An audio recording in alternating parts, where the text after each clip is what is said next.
Hi, I'm Tony, and welcome to my channel, Watch Time LA.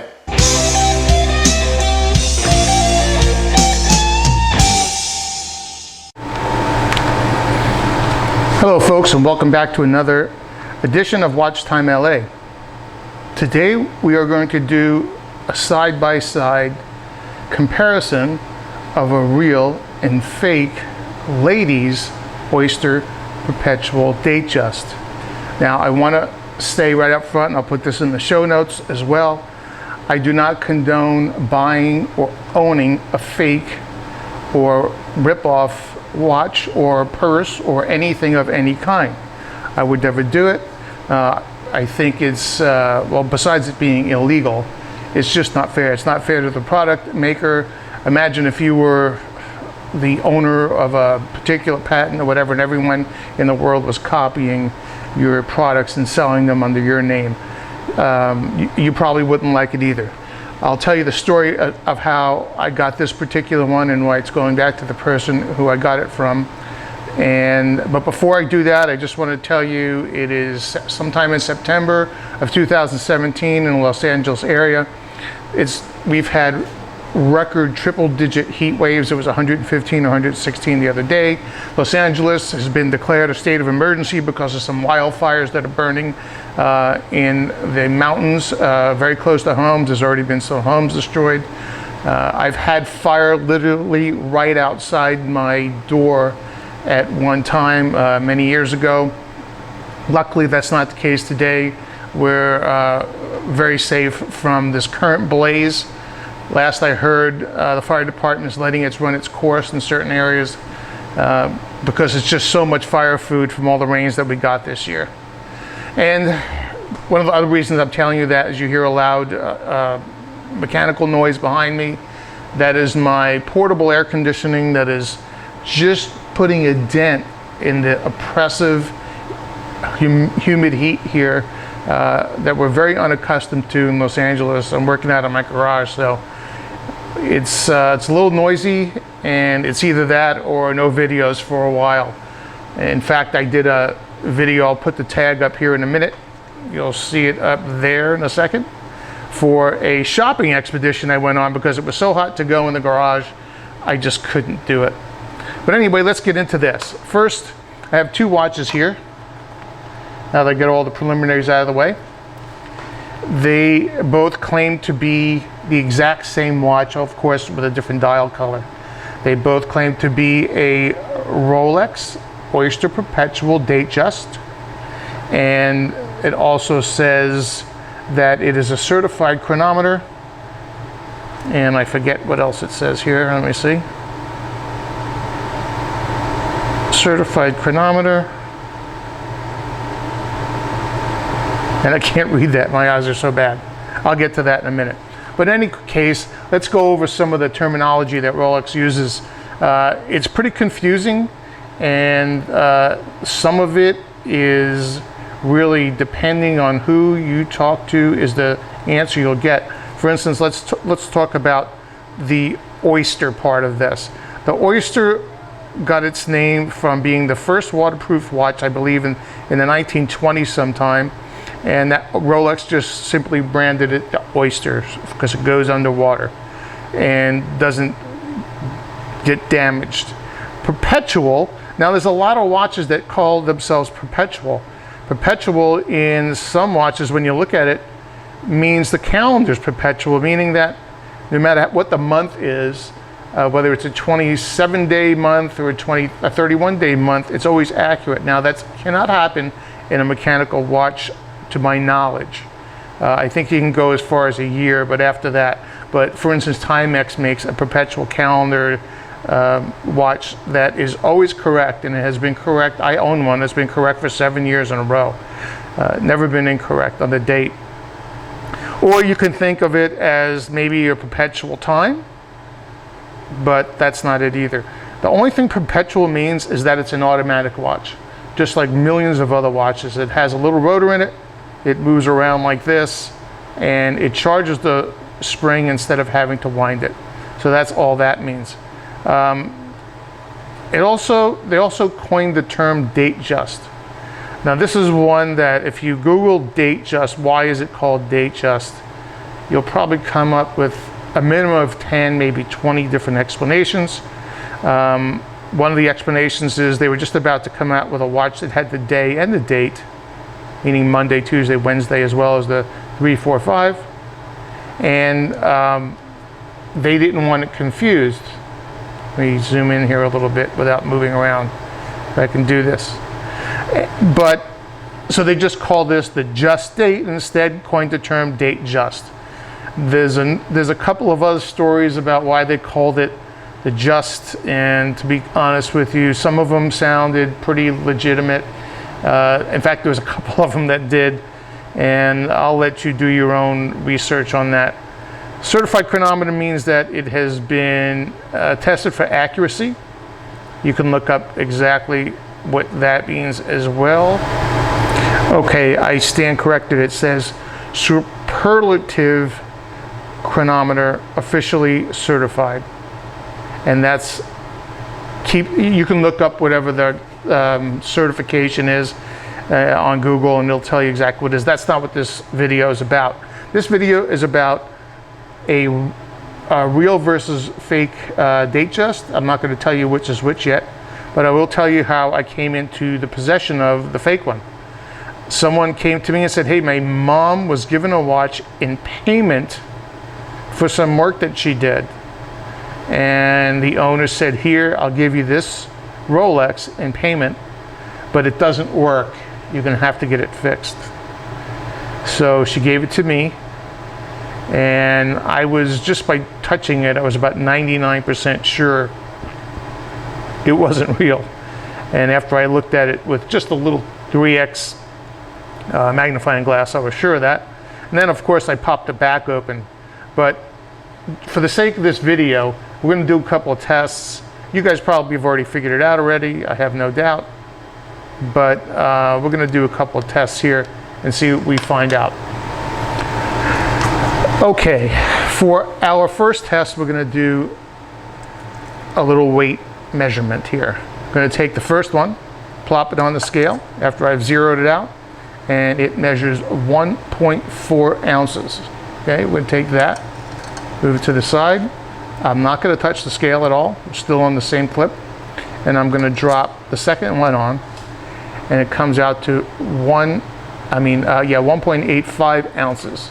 Does that mean the heavier one is the real one? Well, we don't know quite yet.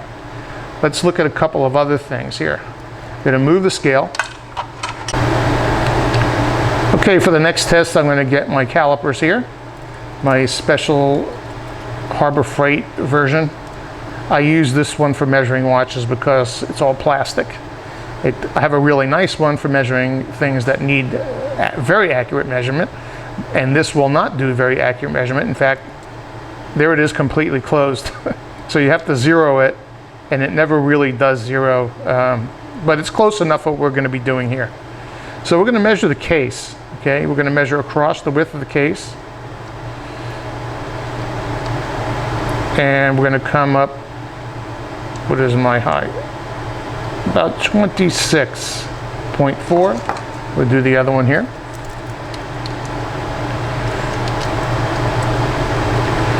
I'm going to go very close, about 26.4. It's almost identical. Okay, let's go for the height.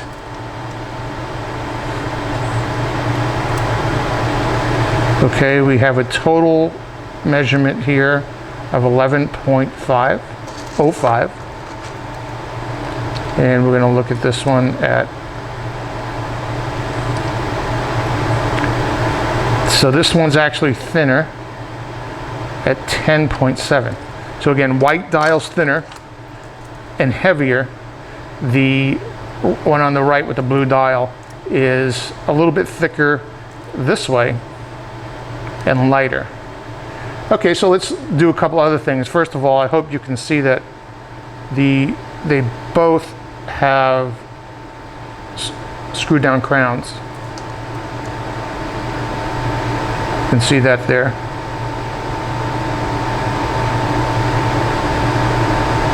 And They both have the standard Rolex screw down backs, exactly the same size. So let's measure a couple of other things. Zero this crazy guy out again. Right, the crown on the white dial, 5.13. The crown on the blue dial, 5.25. So the crown's a little bit bigger on the blue dial guy. The bracelet, let's measure the bracelet thickness. I might have already given this away, but 3.24. And 2.73. So the white dial has a thinner bracelet than this one. Let's look at the clasp. That's it for the measurements. So on the clasps, we have some significantly different size. Take a look. One crown is much bigger and wider than the other. The bracelets kind of look the same, except on the blue dial watch, it looks like they're a little more rounded. You see how these are kind of flattened. Well, that might be just from where, I don't know. So there they go. It's a rounder up at the top, I get it, and then it flattens down at the bottom. I can tell you just by looking at them side by side that, and I didn't clean either one of them other than with a white cloth. You can see that there's a slight difference, just a slight difference in the bracelets. Not too much. And the white dialed one has a little bit more of a shine than the blue dialed one. Let's measure the bezel.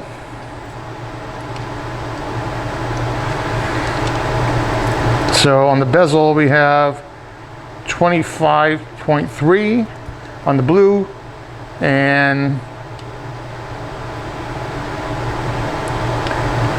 24, so almost 25. So the bezel's definitely bigger on the white dialed one.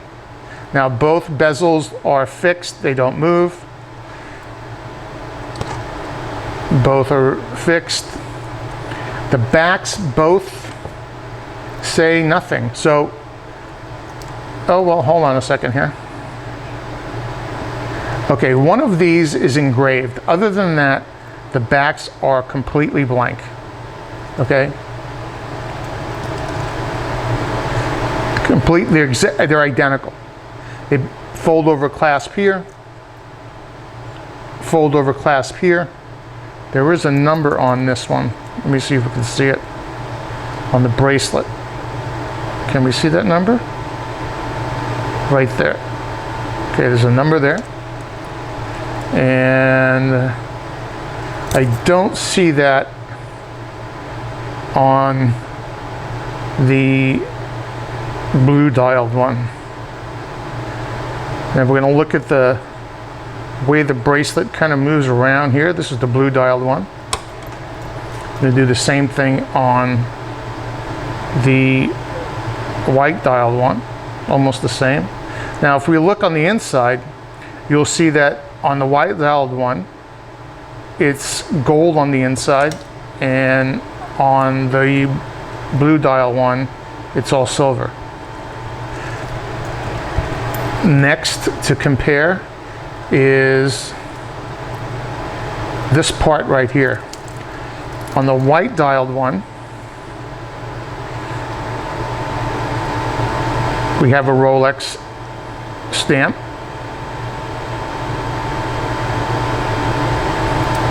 And on the blue dial one, we have nothing. Now they feel actually, it's kind of weird, but the bracelet on this thing, I mean, this is just cheap stamped steel on both of them.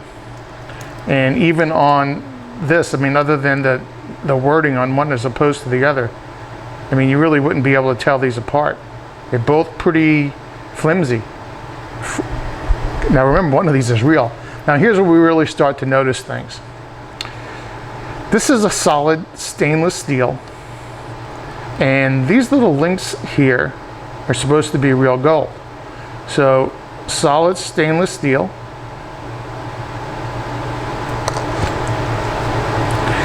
Now this one, if you look at it closely, it's actually probably all stainless steel as well. But you see, this is the blue dial one, by the way. You see how there's a bunch of steel that's kind of been folded over. Now you'll find that on some very inexpensive watches. So I'm not going to hold off any longer here. I'm going to give you something that's a dead giveaway on this one in particular. I mean, it's a blatant giveaway. I'm going to start these watches up. I'm going to push this crown in. You see how that movement moves? That sweeping movement? That means we have a mechanical or automatic. Now there are some battery operated watches that have very smooth sweeps, but they're not in this size watch. Bulova makes it. And here I'm going to push this one in. Okay, you see that tick, tick, tick, tick. Now that's your dead giveaway. If you're looking at a Rolex that ticks like that, it's absolutely fake. Because Rolex does not make a quartz watch. See the tick, tick, tick? If someone gives you a watch, they say it's a Rolex, and it ticks like that, you have been had. Look at the difference. Now, I could pop the back off, but if you haven't seen what an inside of a quartz watch looks like yet, I'm probably not going to go through the trouble to open this up. I'll point one of my other videos up here. You can look at what an inside of a quartz watch looks like. But for this one, I'm just going to put it under a scope so we could really see the details on the dial and compare the two. But right now, you know the one on the left is definitely different. You'll also notice right off the bat that the date window, although the magnification is right, the little cyclops thing on top is much smaller. Look at the one on the real one. Look how crisp that is. This is a sapphire crystal, and it has a sapphire cyclops, a little bump that magnifies the date. This has a piece of plastic stuck on, glued on to a mineral glass crystal. So what do you say we take some close-ups here? And again, we're doing this so if anyone tries to pass off a watch to you they say is a Rolex, a real Rolex, I'm going to give you some very simple things to look for. Number one, the bracelet. That's a dead giveaway. If you see those folds, it's fake. If it's ticking like a $10 quartz watch, that's because this is a $10 quartz watch. Okay, let's go for the close-ups. Okay, so here's a close-up of the real Rolex.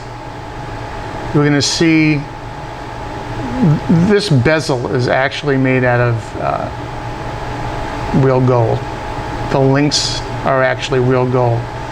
Looking at the hands, see that sweeping motion? And look at the indices. Look how perfectly they're applied.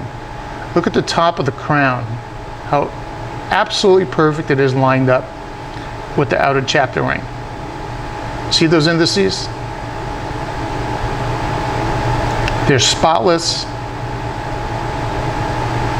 The actual hands are showing, on this particular real Rolex, are showing a little bit of oxidation that could probably be cleaned off. But this watch hasn't been serviced in a while.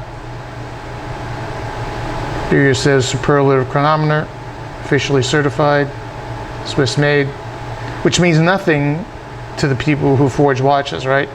They just put the same thing on there. So take a look at the finish on that. Take a look at how that second hand is ticking.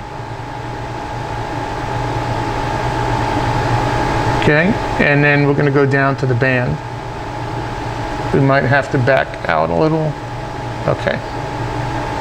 So this watch has been used pretty heavily. You know, I found that some women use their watches a little more heavily than some men do. I've gotten some that are pretty beat up. I think it's just because they chuck them in a jewelry case with a whole bunch of other jewelry. And I may be wrong here, but I think that these links got wore down. The ones that are flat here. I don't know, I could be wrong. I'd have to look at another real one, which I just don't happen to have handy. Okay, so there is our real one. And look at that dial. I mean, it's just a simple white dial, but it's just perfect. It's completely flawless. Let's take a look at the fake one here.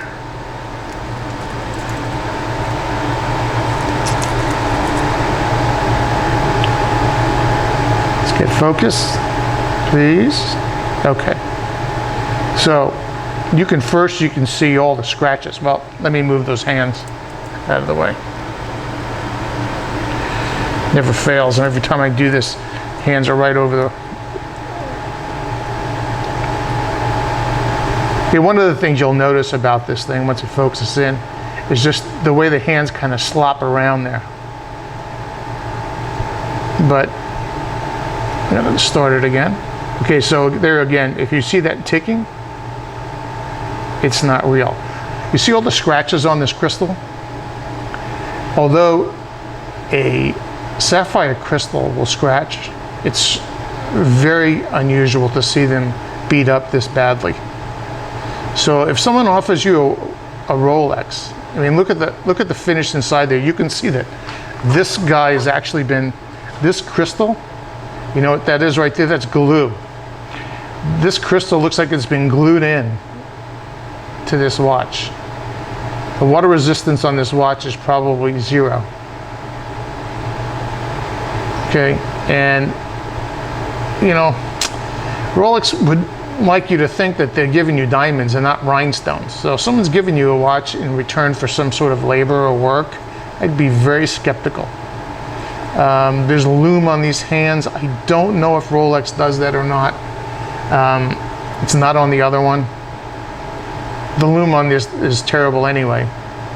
And let's look at the indices here. Well, the Rolex, I mean, how would you tell? They did a fairly good job of lining that up. But this bezel is pretty nasty looking. You see this right here? Let's take a look at the real one again. You see how clean that is right here? It's perfect. Look at the nasty one again.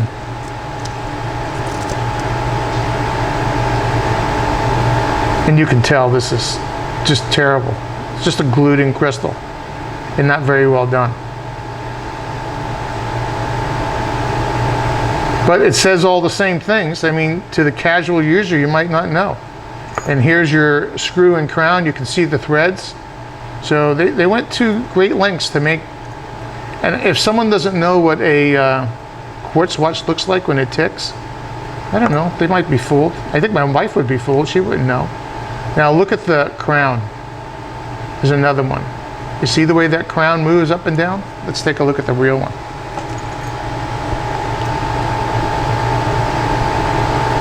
It has a little bit of play, not nearly as much. You'll also see the resistance here when I push this in. There's pretty good resistance on there.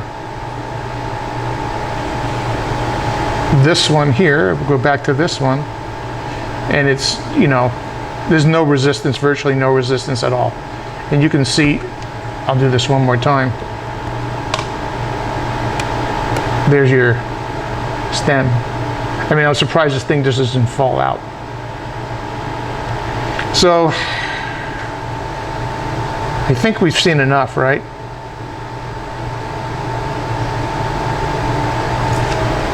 Let's wrap this up. All right, so in closing, I think it's safe to say that if someone offers you a Rolex for work that you've done, you should say, sure, let me meet you at the jeweler's on down the street. And I think all of a sudden they say, oh, you know what, maybe I do want to hang on to that Rolex. Or bring it to someone like myself or one of the millions of people on YouTube, friend, family. Call someone before you take a purse, a watch, or a piece of jewelry. It's pretty easy to tell. Actually, watches are probably the easiest to tell for someone who has a good eye for it. But this one is such a horrendously bad one. You know, I'm going to go through it one more time. The folded over links, fake. The I didn't even mention this, very sharp edges on the case. Okay, very sharp, fake. This particular one doesn't have the Rolex stamped here, fake. And the worst part of this one, of course, is the tick, tick, tick, tick. Rolex never made a Oyster Perpetual. Well, first of all, it wouldn't be perpetual, right? Because this is it wouldn't be an automatic if it's ticking once every second. Okay, I have a little machine here that I'm going to show you too. Although you don't really need it for this, but let me back up here. So just for the fun of it, I put this on my Renato quartz watch tester. You see how it's ticking. I don't know if you can hear it, but it's beeping as well as this little LED is flashing every time the quartz watch signals 1 second. Okay, a Rolex would never do that. You would get this if you put a Rolex on here. You would get nothing because there is no electro signal coming out of a Rolex. So not that you would need this at this point, especially with this watch. I just thought it was something that you might want to see. Anyway, I'm going to wrap this up right now. Again, moral of the story, check, check, check. If it's too good to be true, it probably is. And one of the things that keeps me, oh, by the way, what am I going to do with this fake Rolex? I'm going to give it back to the person who gave it to me to check it out. It's their property. I'm not going to call the FBI. If they want to report, in fact, they might want to use this as evidence or something against the person who gave it to them on the false pretenses, and I think they should have it back. And I hope they work out whatever they have to work out with the person who gave it to them. By the way, what keeps me going all the time is your views, your comments, and your subscriptions. So please, I'm trying to get this channel going. Subscriptions mean more to me than anything right now.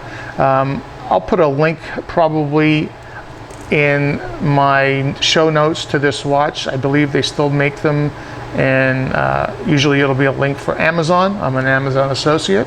So you'll see a link down there for Rolex, maybe one, maybe more.